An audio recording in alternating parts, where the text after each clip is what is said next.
What's going on, fam? It's your boy T3. So, today's history lesson or today's conversation, we're going to talk about the X-Men.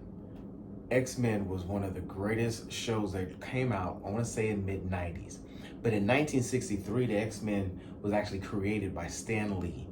And creating the X-Men was one of his greatest accomplishments of teams that was ever created among comic book heroes. X-Men are a group of mutants who were born with their mutant abilities. A lot of times the mutant ability would not kick off until the point of puberty.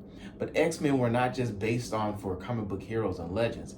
This was Stan Lee's way of dealing with the bigotry and racism and hate and all these things that were out in the world. This was his way of telling the story of all these people and individuals who had to fight against all those elements of the world, which is why you have Professor X, who really models himself after Martin Luther King. And you have Magneto, who is modern after Malcolm X.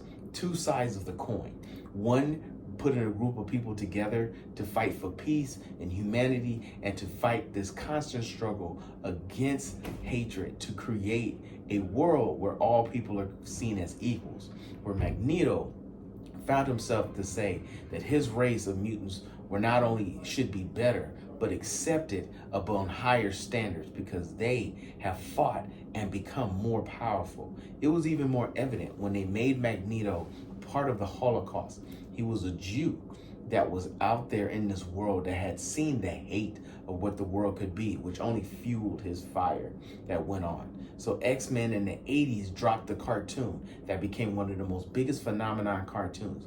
We had the likes of Wolverine, Professor Rex, Beast, Jubilee, Cyclops, Jean Grey, Angel.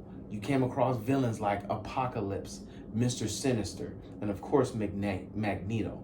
You even dealt with places like the Savage Land that had mutants who were a place to where they could be at harmony and at peace. You had also villains like Sabretooth, who is the brother of Wolverine. You had all these things going on, but in the most biggest fashion in the world, we learned that the constant struggle for equal rights as well as superiority is still out there in the world, even in the comic book lands. So when you pick up your X-Men comic book, when you watch the movies, when you get down on the shows, remember, they're not only doing things that is having fun out there as the comic book world nation, because we know we love them to death, but they're also representing the people and showing that there's every facet of life, there's always somebody's eyes you need to look through to try to understand what's going on in this world.